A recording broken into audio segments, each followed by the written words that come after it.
Hey guys, and welcome back to my channel. So today I'm going to be doing something that I've never done before, but I've thought about for literally over a year. Doing something new after kind of doing the same thing for 11 years. Just a little shy to break out of that and do something different. But over the last year, my favorite types of videos to watch are story time videos. True crime, mystery, conspiracy, anything that's like someone sitting in a video telling a story about something has been my jam. So I really wanted to do my own story series. One thing that I personally have always been really fascinated with is folk tales, mythology, and the old original dark versions of fairy tales. When I was in college, I took a couple of elective courses, a Greek mythology course, I took a German folktale course, and I just always really loved it. I thought I would pair telling the story along with doing some skincare pampering, and that might seem like a really strange combination, but hear me out. I was thinking about nostalgic sleepovers of my childhood, and I feel like every single sleepover that I ever had growing up had a couple of things in common. We always ate pizza for some reason. We always watched movies. We always would do some form of pampering, so face masks, we would paint each other's nails, and there was always a moment in which we would tell scary stories. It's Saturday evening where I'm at right now, so grab your snack, grab your drink, grab your face mask if you want to indulge along with me, turn down your lights, and let's get started. So the story that I picked out for you today comes from at least the 1600s in France. It might actually be much older than that. The most famous version of this is by Charles Perrault, and it was published in the 1600s, but the Brothers Grimm also did a version in the 1800s where they changed a couple of things to better fit with the times. Today, I'm going to tell you the story of Bluebeard. Have you heard of him? He's pretty creepy, and I wouldn't want any of you guys marrying him without knowing exactly what he's about. So listen close to this story and don't marry anyone with a blue beard. Gosh. Oh my gosh, I'm Bluebeard. Don't marry me, ladies. Once upon a time, there was a really wealthy gentleman. He was said to have so many palaces and manors sprinkled across the country, all of them elaborately decorated. They had the most expensive artwork. All of his furniture was made out of gilded gold and covered in the richest silks money could buy. So this guy was loaded, right? He would have made an awesome husband to any lady who could score his hand in marriage. But the problem was, this man had a blue beard. Apparently this beard was so horrific that women would run away screaming at the sight of him. Poor dude really had issues with this beard. I don't know why he didn't just shave it, but he didn't. And in some versions of the story, I feel like it's alluded to the fact that he might not be completely human, like he might have some fae in him. But I think in the main version, he is human. He just has a blue beard. And when I first read this, I imagined like a bright cobalt blue, like something really like abnormal, maybe something similar to the color of my face right now, which would have been really weird without dyes. But in one version that I read, it actually explained that it wasn't a bright blue, it was actually the blue that you can see in a blue hound. So I'll put a picture in right here of what a blue hound looks like. We're talking about more of like a subtle gray blue, so not nearly as horrific. I mean, it's really strange that that is what kept women from wanting to marry him, but it's a story. So this guy really wanted to get married, and he had a neighbor who had two beautiful daughters along with a couple of sons. So he goes over to his neighbor's house and he says, I want to marry one of your daughters, and I don't even care which one, you can pick, which is not romantic at all. But as soon as the daughters find out, they freak out. They're like, no way, we're not marrying him. But because they're ladies of society, they don't want to just say no outright. So instead, they both say that the only reason they don't want to marry him is because they feel like the other sister is a better match for him, which is some shady backstabbing if you ask me. The truth was, neither girl wanted to marry him because they were very afraid of his blue beard. And also, and more importantly in my opinion, although in the story it seems like this is an afterthought, apparently Bluebeard had been married many times before and no one knew what had happened to his wives. No one could tell you what happened to them. So they say this kind of as an afterthought, like the Bluebeard is a deal breaker. And also he's been married before, we don't really know what happened to his wives. So luckily for the girls in this version of the story, their mother does not force them to marry him. She basically says, okay, fine, you're afraid of his beard, let's not do it. But in the Brothers Grimm version, and in some other versions, There isn't a mother in the story, there's a father instead, and the father forces her into marriage anyway. But in our version, the girl's mom says, you don't have to marry him. But Bluebeard was not to be deterred by this. Oh no. He decides to invite the lady, both of her daughters, and a bunch of other people over to his palace for a whole week of parties, nonstop feast, dancing, spoils everyone. There's hunting and fishing and all the things that they used to do in the 1600s to have a good time. Apparently, everyone was having such a good time that no one went to bed for the entire week. So I don't know how that's possible, but these people partied 24/7 for a week. And by the end of the week, the younger of the two sisters decided that maybe his beard wasn't so blue after all. Maybe she should marry him. This guy was incredibly wealthy. He seemed very generous with his time and his money. He was nice to everyone. He was a great host with this party, and she thought, you know, I can maybe get over the beard. Now, I don't know why it didn't occur to her again to question the wives thing more, but she doesn't at this part of the story. She decides, you know, I think I'm gonna marry him, and then she marries him. About a month into marriage, Bluebeard comes to his new wife, which, by the way, she's never given a name in this story that I could find. Her sister's name is Anne, but the main character wife was not named that I could find, so we're just gonna call her wife. So he comes to his wife and he explains that he's actually gonna have to travel and go away for a couple of weeks. He has work to attend to at one of his other homes across the country. And he tells her, in my absence, I want you to absolutely spoil yourself. I want you to invite all your friends over to stay with you. You guys can go shopping. You can eat all of the best foods. You can have free reign of my entire palace, try on all my jewels. Basically gave her free reign to use everything he owned as her own. He gives her a set of keys and goes through all of them, explaining which key goes to which room, which key unlocks his family jewels, which key unlocks the vault of wine. But at the very, very end of the keychain, there's one small key, and he tells her that the smallest key goes to the closet at the very end of the longest hallway on the ground floor, and that she absolutely cannot, under any circumstances, open this door, think about this door, and definitely not go in the door. He tells her, quote, if you do not obey me in this one thing, you can expect the most dreadful of punishments. So that's a little bit ominous, especially with the missing wives, which has not come up again in this story. But he says, don't go in this room. The rest of everything that I own, that is mine, is yours, my sweet wife. And she promises to obey him. They kiss and he leaves. As soon as he left, she invited all of her friends over, and apparently they did not need very much convincing. They were all so excited to come over and see this gilded manor that she was now the lady of. Apparently none of them had gone to the wedding, so yeah, they were all just like, we want to see it. And so they all ran over for a big sleepover. They were all planning to stay a couple of weeks, and they were just gonna have a grand old time. But the whole time they were hanging out and indulging in the best food and trying on all these beautiful jewels and dresses, the wife could only think about that closet that she was told not to go into. She could not get it out of her head. It was like she was being pulled to this door. She had to see what was behind it. Obviously, us reading the story, we know she doesn't need to be looking in that door, but in her mind, she's like, this might be my only chance. My husband is gone. He's gonna be gone for a couple of weeks. He'll never know. Like, now is my chance. I have to take it. I have to see what's behind this door. She was like going crazy. Her friends are having a great time. They keep telling her how amazing it is that she gets to live this life and be the lady of this manor and have this wonderful, generous husband. And the whole time she's trying to sneak away. Finally, she sees her break and she runs out of the room, and she runs down all the staircases to this closet so fast that it says that she almost slips and breaks her neck. That's how crazed she was to go to this room.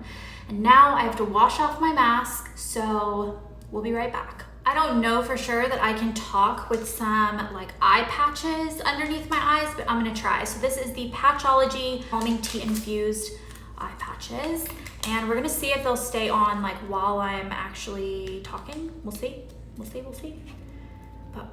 this is gonna be so nice. Oh my gosh. Okay, these feel so nice. They feel so good. So while those treat my under eyes, we're gonna get back to the story. So she makes it all the way down to the closet without breaking her neck, and it's only once she's standing in front of the closet that she begins to remember the threat that was given to her by her husband, which is, if you open this door, you can expect the most dreadful of punishments. That sounds pretty awful to me, and she didn't doubt his word. She didn't open the closet thinking, I don't think he'll really punish me. She was just hoping not to get caught, and she was so curious. It was eating her up inside so much that she couldn't not look at this point. She was stuck. So she opens the door, and inside it's totally dark. She can't see anything, but she immediately gets hit with a wall of the most intense and awful odor. And as her eyes are starting to adjust, she can see that the floor is covered in clotted, dried blood. And as she's looking more and more, she realizes that she's looking at a pile of decomposing bodies, the bodies of all of his previous wives.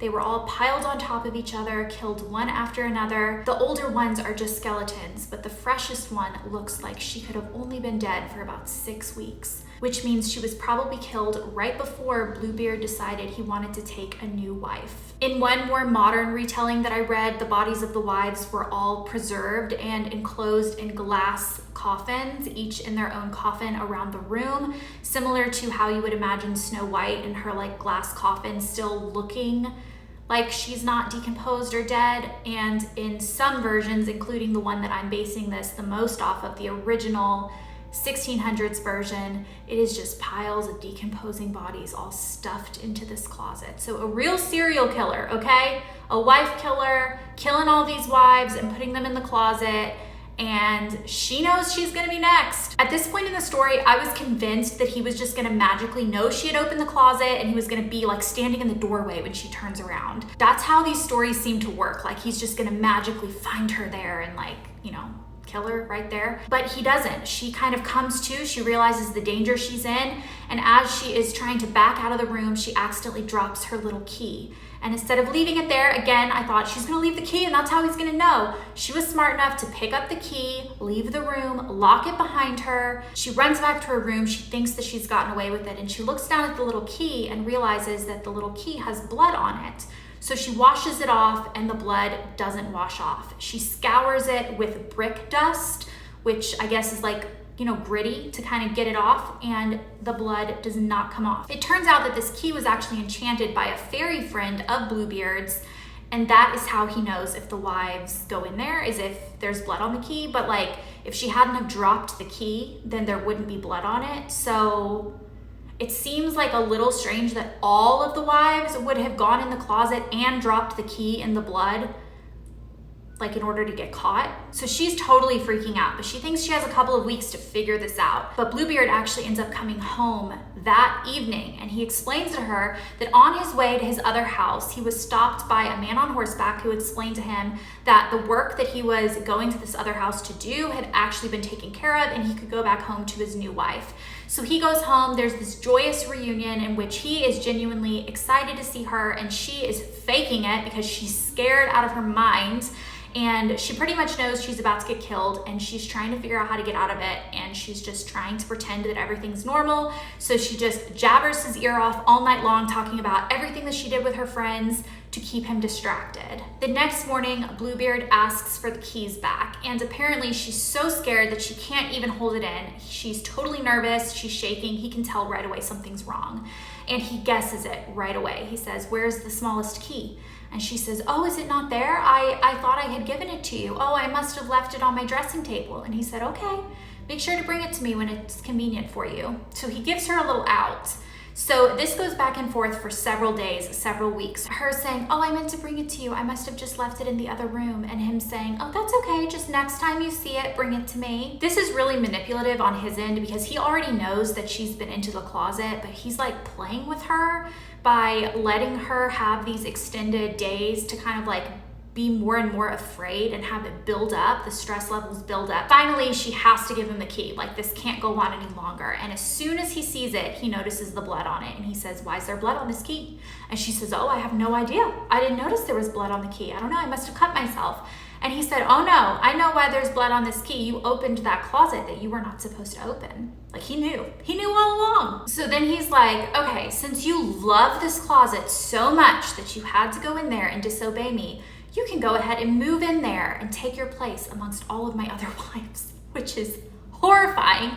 And she just falls to her knees and just begs for her life. And it's said that she looked so mournful and lovely that she could have melted the heart of anyone whose heart was softer than a rock, which means Bluebeard's heart was as hard as a rock because he was not having it. He literally said, "No ma'am, you will die this very moment."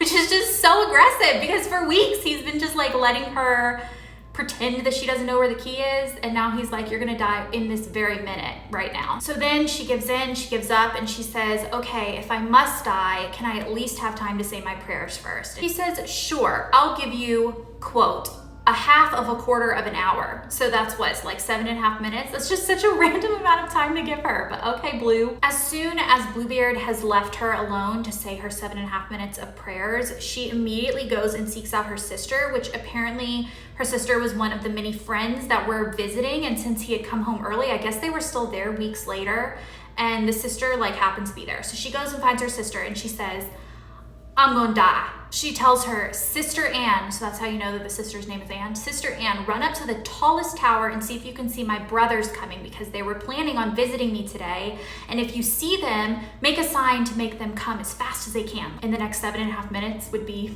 the best. But Anne, who's up on this tower, says, "I don't see anything. I'm sorry. Like, I don't see them. They're not coming." That's actually not what she said. What she said is, quote, "I see nothing but the sun, which makes a dust, and the grass, which looks green." So that's some 1600s writing for you right there. Bluebeard starts calling for her to come down to him, and she keeps yelling up to her sister Anne saying, "Sister Anne, do you see anyone coming?" And Sister Anne continues to say the thing about the dust and the green grass. "I see nothing but the sun, which makes a dust, and the grass, which looks green." And this goes on back and forth for a while until Bluebeard gets so frustrated that he says he's gonna come fetch her if she does not come down. So she says one last time, "Sister Anne, do you see anything?" And Sister Anne says, "Yes, I see a cloud of dust." And the wife said, "Do you think it's our brothers?" And Sister Anne says, "No, it's a flock of sheep." This is so sad. Gosh, goodness gracious. Do you think they told these stories to children like back in the day? I mean, because it's considered like a fairy tale, like a children's story, I think. Brothers Grimm's versions were definitely like children's stories, so who knows? This is the Naturium Intense Overnight Sleeping Cream. I've mentioned this in a favorites. I'm pretty sure I really love it. It feels so good, especially after a mask.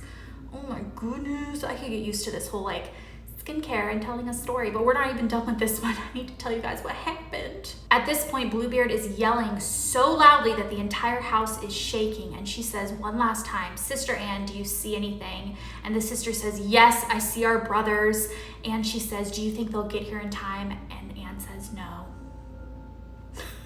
She decides to go down the steps, but to go slowly to try to give her brothers time to get there. And Bluebeard basically says, "There's no use in you dawdling, like we are going to kill you right now." And it mentions in the story that at this point her hair had come loose. She was so shaken and scared that her hair had come loose from its pins. Bluebeard takes her by the hair, cuts off her head, and that's the end of the story.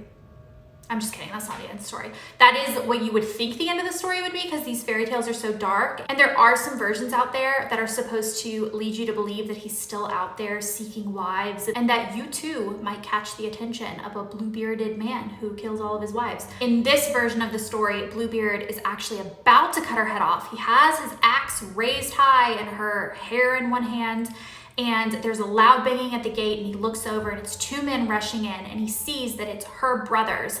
And so he freaks out, tries to run away, but the brothers catch up with him and kill him. They stab him a bunch with his swords, and he did. So then they go over to the sister. She's almost died of fright at this point, and she actually can't even stand up. I think she's passed out for like a while. They're trying to revive her, and then she comes to, and she realizes that because he had no heirs, she is now the beneficiary of his entire estate, of all of his homes, of all of his wealth, and she gets to live out the rest of her life as a wealthy widow to a crazy husband. It's said that she gives part of her dowry to her sister so she can marry the love of her life, and she puts a lot of money into some trust for both of her brothers to become captains, and the rest of it she gives to a worthy gentleman who she falls in love with, who treats her kindly, and they live out the rest of their days happily ever after in this version of the story.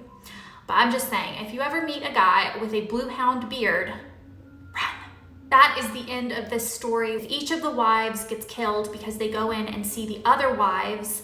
Then why was the first wife killed? And the theory is that maybe he was testing them for obedience, and not killing them because they were seeing the other wives. Because I mean, he could have just buried the wives. He didn't need to have them in a place and like explicitly tell the new wife, don't go there, because obviously they're gonna go there. We've all seen Beauty and the Beast. We know that Belle goes to the East Wing. This tale is so famous that the dictionary actually gives Bluebeard as the word meaning man who kills one wife after another. So yeah, yikes, wife serial killer. Let me know what you think about this, if this is a series that you would enjoy seeing, and I will see you guys with my next video. Goodbye.